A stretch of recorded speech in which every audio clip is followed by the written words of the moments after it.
sCourt, by Mark Twain. Chapter 26. The First Newspaper. When I told the king I was going out disguised as a petty freeman to scour the country and familiarize myself with the humbler life of the people, he was all afire with the novelty of the thing in a minute, and was bound to take a chance in the adventure himself. Nothing should stop him. He would drop everything and go along. It was the prettiest idea he had run across for many a day. He wanted to glide out the back way and start at once, but I showed him that that wouldn't answer. You see, he was billed for the king's evil, to touch for it, I mean, and it wouldn't be right to disappoint the house, and it wouldn't make a delay worth considering, anyway. It was only a one-night stand, and I thought he ought to tell the Queen he was going away. He clouded up at that, and looked sad. I was sorry I'd spoken, especially when he said mournfully, "Thou forgettest that Launcelot is here, and where Launcelot is, she noteth not the going forth of the king, nor what day he returneth." Of course I changed the subject. Yes, Guinevere was beautiful, it is true, but take her all around, she was pretty slack. I never meddled in these matters. They weren't my affair, but I did hate to see the way things were going on, and I don't mind saying that much. Many's the time she had asked me, "Sir Boss, hast seen Sir Launcelot about?" But if ever she went fretting around for the king, I didn't happen to be around at the time. There was a very good layout for the king's evil business, very tidy and creditable. The king sat under a canopy of state. About him were clustered a large body of the clergy in full canonicals. Conspicuous, both for location and personal outfit, stood Marinell, a hermit of the quack-doctor species, to introduce the sick. All abroad over the spacious floor, and clear down to the doors, in a thick jumble, lay or sat the scrofulous, under a strong light. It was as good as a tableau. In fact, it had all the look of being gotten up for that, though it wasn't. There were 800 sick people present. The work was slow. It lacked the interest of novelty for me, because I had seen the ceremonies before. The thing soon became tedious, but the proprieties required me to stick it out. The doctor was there for the reason that in all such crowds there were many people who only imagined something was the matter with them, and many who were consciously sound, but wanted the immortal honor of fleshly contact with a king, and yet others who pretended to illness in order to get the piece of coin that went with the touch. Up to this time this coin had been a wee little gold piece worth about a third of a dollar. When you consider how much that amount of money would buy, in that age and country, and how usual it was to be scrofulous when not dead, you would understand that the annual king's evil appropriation was just the river and harbor bill of that government for the grip it took on the treasury and the chance it afforded for skinning the surplus. So I had privately concluded to touch the treasury itself for the king's evil. I covered 6/7 of the appropriation into the treasury a week before starting from Camelot on my adventures, and ordered that the other seventh be inflated into 5-cent nickels and delivered into the hands of the head clerk of the king's evil department, a nickel to take the place of each gold coin, you see, and do its work for it. It might strain the nickel some, but I judged it could stand it. As a rule, I do not approve of watering stock, but I considered it square enough in this case, for it was just a gift, anyway. Of course, you can water a gift as much as you want to, and I generally do. The old coin and silver coins of the country were of ancient and unknown origin, as a rule, but some of them were Roman. They were ill-shapen, and seldom rounder than a moon that is a week past the full. They were hammered, not minted, and they were so worn with use that the devices upon them were as illegible as blisters, and looked like them. I judged that a sharp, bright new nickel, with a first-rate likeness of the king on one side of it, and Guinevere on the other, and a blooming pious motto, would take the tuck out of scrofula as handy as a nobler coin, and please the scrofulous fancy more. And I was right. This batch was the first it was tried on, and it worked to a charm. The saving in expense was a notable economy. You will see that by these figures. we touched a trifle over 700 of the 800 patients. At former rates this would have cost the government about $240. At the new rate we pulled through for about $35, thus saving upwards of $200 at one swoop. To appreciate the full magnitude of this stroke, consider these other figures. The annual expenses of a national government amount to the equivalent of a contribution of 3 days' average wages of every individual of the population, counting every individual as if he were a man. If you take a nation of 60 million, where average wages are $2 per day, 3 days' wages taken from each individual will provide $360 million and pay the government's expenses. In my day, in my own country, this money was collected from imposts, and the citizen imagined that the foreign importer paid it, and it made him comfortable to think so, whereas in fact it was paid by the American people, and was so equally and exactly distributed among them that the annual cost to the 100 millionaire and the annual cost to the sucking child of the day laborer was precisely the same. Each paid $6. Nothing could be equaler than that, I reckon. Well, Scotland and Ireland were tributary to Arthur, and the united populations of the British Islands amounted to something less than 1 million. A mechanic's average wage was 3 cents a day, when he paid his own keep. By this rule the national government's expenses were $90,000 a year, or about $250 a day. Thus, by the substitution of nickels for gold on a King's Evil Day, I not only injured no one, dissatisfied no one, but pleased all concerned, and saved 4/5 of that day's national expense into the bargain, a saving which would have been the equivalent of $800,000 in my day in America. In making this substitution I had drawn upon the wisdom of a very remote source, the wisdom of my boyhood. For the true statesman does not despise any wisdom, however lowly may be its origin. In my boyhood I had always saved my pennies and contributed buttons to the foreign missionary cause. The buttons would answer the ignorant savage as well as the coin. The coin would answer me better than the buttons. All hands were happy, and nobody hurt. Marinell took the patients as they came. He examined the candidate. If he couldn't qualify, he was warmed off. If he could, he was passed along to the king. A priest pronounced the words, "They shall lay their hands on the sick, and they shall recover." Then the king stroked the ulcers while the reading continued. Finally the patient graduated and got his nickel, the king hanging it around his neck himself, and was dismissed. Would you think that that would cure? It certainly did. Any mummery will cure if the patient's faith is strong in it. Up by Astolat there was a chapel where the Virgin had once appeared to a girl who used to herd geese around there. The girl said so herself, and they built the chapel upon that spot and hung a picture in it representing the occurrence, a picture which you would think it dangerous for a sick person to approach, whereas on the contrary, thousands of the lame and the sick came and prayed before it every year and went away whole and sound, and even the well could look upon it and live. Of course, when I was told these things I did not believe them, but when I went there and saw them I had to succumb. I saw the cures affected myself, and they were real cures, and not questionable. I saw cripples whom I had seen around Camelot for years on crutches arrive and pray before that picture, and put down their crutches, and walk off without a limp. There were piles of crutches there which had been left by such people as a testimony.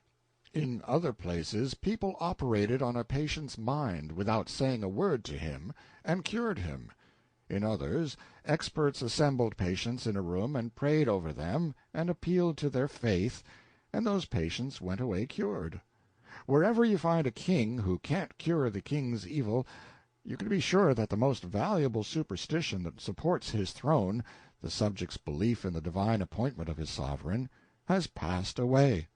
In my youth the monarchs of England had ceased to touch for the evil, but there was no occasion for this diffidence.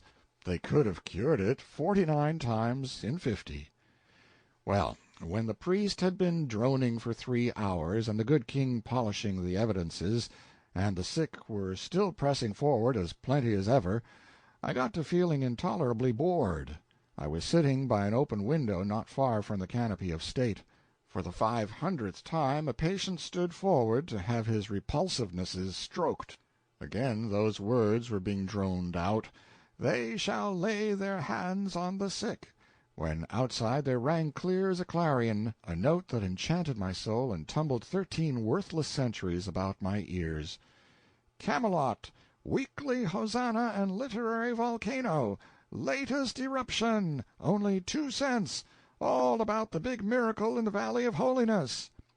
One greater than kings had arrived, the newsboy. But I was the only person in all that throng who knew the meaning of this mighty birth, and what this imperial magician was come into the world to do. I dropped a nickel out of the window and got my paper. The Adam newsboy of the World went around the corner to get my change. It is around the corner yet. It was delicious to see a newspaper again, yet I was conscious of a secret shock when my eye fell upon the first batch of display headlines. I had lived in a clammy atmosphere of reverence, respect, deference so long that they sent a quivery little cold wave through me. "High times in the Valley of Holiness. The water works corked. Brer Merlin works his arts, but gets left. But the boss scores on his first innings. The miraculous well uncorked amid awful outbursts of infernal fire and smoke and thunder. The buzzard roost astonished. Unparalleled rejoindings," and so on and so on. Yes, it was too loud. Once I could have enjoyed it and seen nothing out of the way about it, but now its note was discordant. It was good Arkansas journalism, but this was not Arkansas. Moreover, the next to the last line was calculated to give offense to the hermits, and perhaps lose us their advertising. Indeed, there was too lightsome a tone of flippancy all through the paper.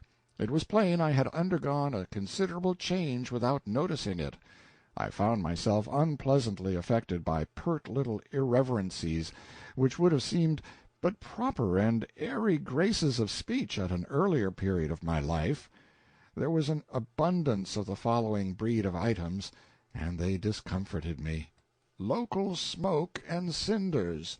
Sir Launcelot met up with old King Agrivance of Ireland unexpectedly last week over on the moor south of Sir Balmoral le Merveilleuse Hog's Dastur. The widow has been notified.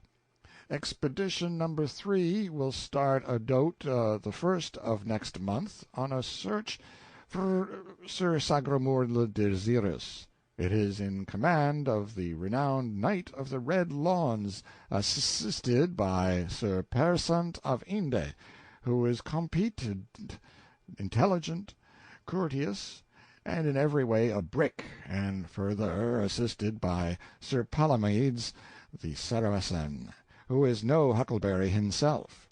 This is no picnic. These boys mean business. The readers of the Hosanna will regret to learn that the handsome and popular Sir Charolais of Gaul, who during his 4 weeks' stay at the Bull and Halibut, this city, has won every heart by his polished manners and elegant conversation, will pull out today for home. Give us another call, Charlie. The business end of the funeral of the late Sir Dalliance, the Duke's son of Cornwall, killed in an encounter with the giant of the knotted bludgeon last Tuesday on the borders of the Plain of Enchantment, was in the hands of the ever affable and efficient Mumble, Prince of Undertakers, than whom there exists none by whom it were a more satisfying pleasure to have the last sad offices performed. Give him a trial. The cordial thanks of the Hosanna office are due, from editor down to devil, to the ever courteous and thoughtful Lord High Steward of the Palace's third assistant for several saucers of ice cream, a quality calculated to make the EI of the recipients humid with gratitude, and it done it. When this administration wants to chalk up a desirable name for early promotion, the Hosanna would like a chance to suggest. The Demoiselle Irene Dewlap of South Astolat is visiting her uncle, the popular host of the Cattlemen's Boarding House, Liver Lane, this city. Young Barker, the bellows mender, is home again, and looks much improved by his vacation round-up among the outlying smithies. See his ad. Of course it was good enough journalism for a beginning. I knew that quite well, and yet it was somehow disappointing. The Court Circular pleased me better. Indeed, its simple and dignified respectfulness was a distinct refreshment to me after all those disgraceful familiarities. But even it could have been improved. Do what one may, there is no getting an air of variety into a Court Circular, I acknowledge that. There is a profound monotonousness about its facts that baffles and defeats one's sincerest efforts to make them sparkle and enthuse. The best way to manage, in fact the only sensible way, is to disguise repetitiousness of fact under variety of form. Skin your fact each time and lay on a new cuticle of words. It deceives the eye. You think it is a new fact. It gives you the idea that the court is carrying on like everything. This excites you, and you drain the whole column with a good appetite, and perhaps never notice that it's a barrel of soup made out of a single bean. Clarence's way was good. It was simple. It was dignified. It was direct and businesslike. All I say is, it was not the best way. Court Circular. On Monday the King rode in the park. On Tuesday the King rode in the park. On Wednesday the King rode in the park. On Thursday the King rode in the park. On Friday the King rode in the park. On Saturday the King rode in the park. On Sunday the King rode in the park. However, take the paper by and large, I was vastly pleased with it. Little crudities of a mechanical sort were observable here and there, but there were not enough of them to amount to anything, and it was good enough Arkansas proofreading anyhow, and better than was needed in Arthur's day and realm. As a rule, the grammar was leaky and the construction more or less lame. But I did not much mind these things. They are common defects of my own, and one mustn't criticize other people on grounds where he can't stand perpendicular himself. I was hungry enough for literature to want to take down the whole paper at this one meal, but I got only a few bites, and then had to postpone because the monks around me beseeched me so with eager questions. What is this curious thing? What is it for? Is it a handkerchief? Saddle blanket? Part of a shirt? What is it made of? How thin it is, and how dainty and frail, and how it rattles! Will it wear, do you think, and won't the rain injure it? Is it writing that appears on it, or is it only ornamentation?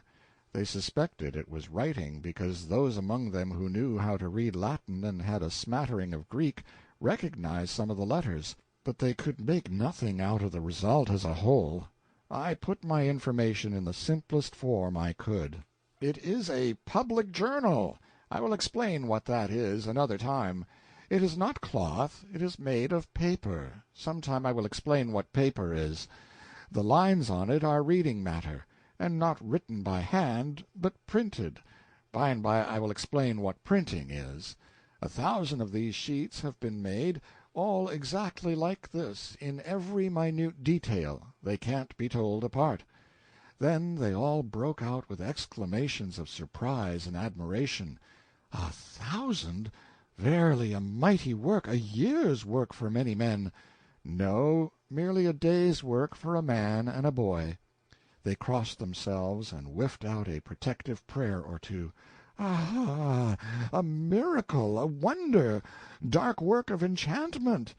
I let it go at that. Then I read in a low voice, to as many as could crowd their shaven heads within hearing distance, part of the account of the miracle of the restoration of the well, and was accompanied by astonished and reverent ejaculations all through. "Ah, how true! Amazing, amazing! These be the very haps as they happened, in marvelous exactness. And might they take this strange thing in their hands, and feel of it and examine it, they would be very careful. Yes, they took it, handling it as cautiously and devotedly as if it had been some holy thing come from some supernatural region, and gently felt of its texture, caressed its pleasant smooth surface with lingering touch, and scanned the mysterious characters with fascinated eyes.